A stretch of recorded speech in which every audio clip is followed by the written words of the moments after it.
All right, we're going to go over some water monitor basics. I guess this is about presentation to socializing water monitors, and I have Barbara here with me because it's very hard to do things.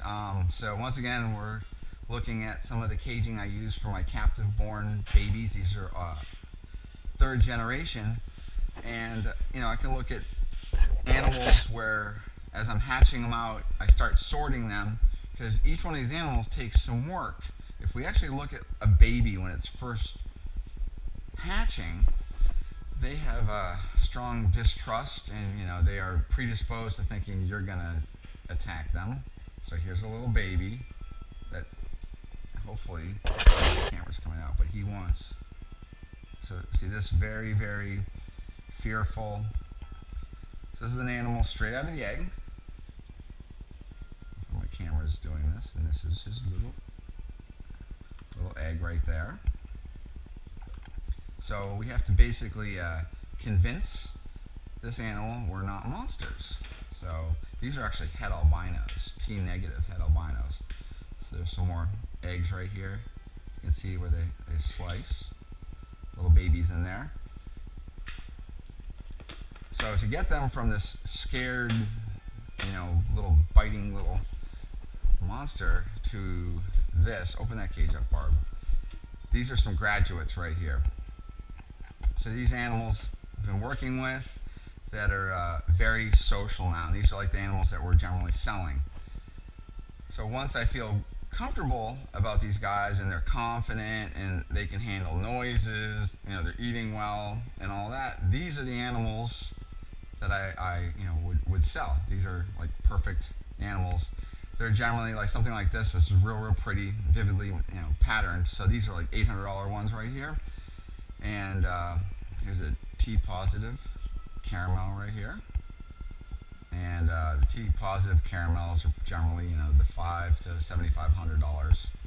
And these change. So this little guy will end up looking like that, like her.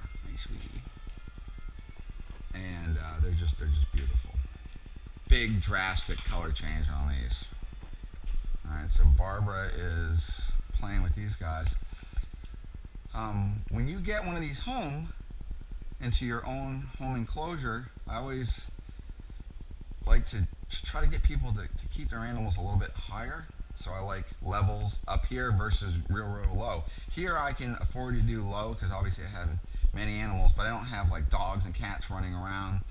And when you first take them out of here and then they go to a single situation, we have to basically not spook them because you're getting these animals. These are not spooky at all, and this is what I'm sending people.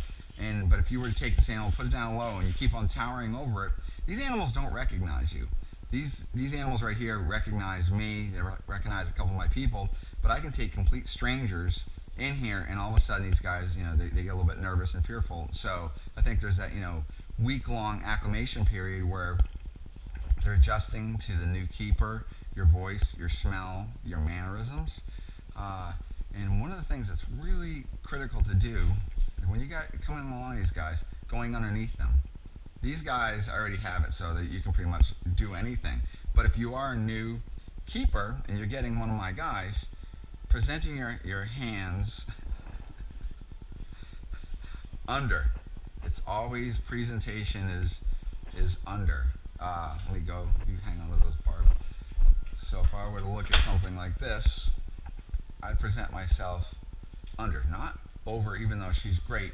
But if I go under and slide my hand underneath the chest, it basically it gets me out of the line of fire. If ever this animal was afraid of me or wanted to eat or whatever. So going underneath, if you have an animal that's really nervous, putting it in your face and looming, leering at it is not necessarily the best thing because these guys are predisposed to think that everything wants to predate them, and eyes are, what a predator is all about. So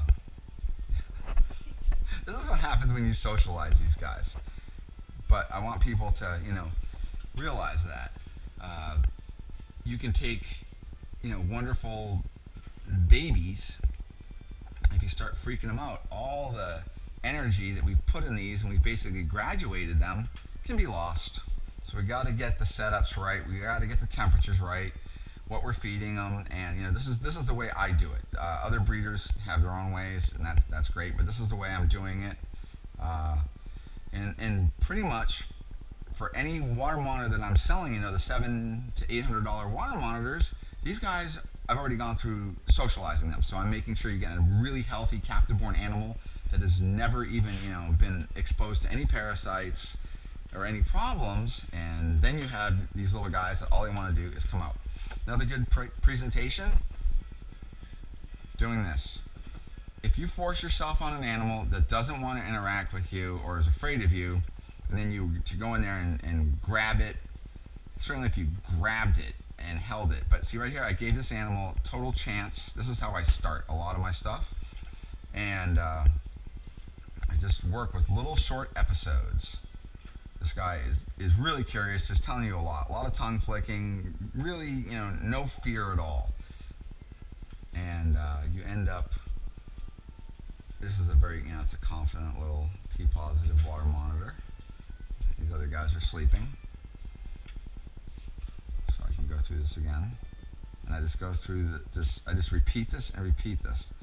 And once you have a really confident animal, and you've been doing this, you know, a week or 2 weeks, you can start taking this animal, you graduate them out, then you work on the other guys. And that way you basically get to go through them all. And I do things where I'll go in here and disturb these guys. And I just a little bit of touching. Yeah, working. Just get them so they're all willing. See, this is the same guy, so he's already figured it out. Let me take that one. Now I got these guys, and actually there's some good ones in this group too. You want them flicking their tongue, you want them smelling you, you want them observing you. Like this guy, that's all he does. He's just, it's ridiculous. Alright, so that's some basic water monitor baby neonate care. And you can see they are dying to be out with you, and that takes a while to get them like that, and that, you know, that is what we're all about. I'm super excited about making these guys like this and people getting them and having these positive experiences, and then they tell their friends, because I think water monitors are such a great, you know, pet, but obviously they're not for everybody. We want to be responsible with these guys. They do get large. They're dimorphic, so males get larger. And, you know, at the very least, you're going to be talking on some of the smaller localities, at least, you know, the 3 to 4 foot size animal for females, and the males larger. So it's always like, you know, you want to think long term. These guys live a fair bit of time. You know, these guys can be 20 years old, and, you know, big animal. So always keep that in your mind. We about done?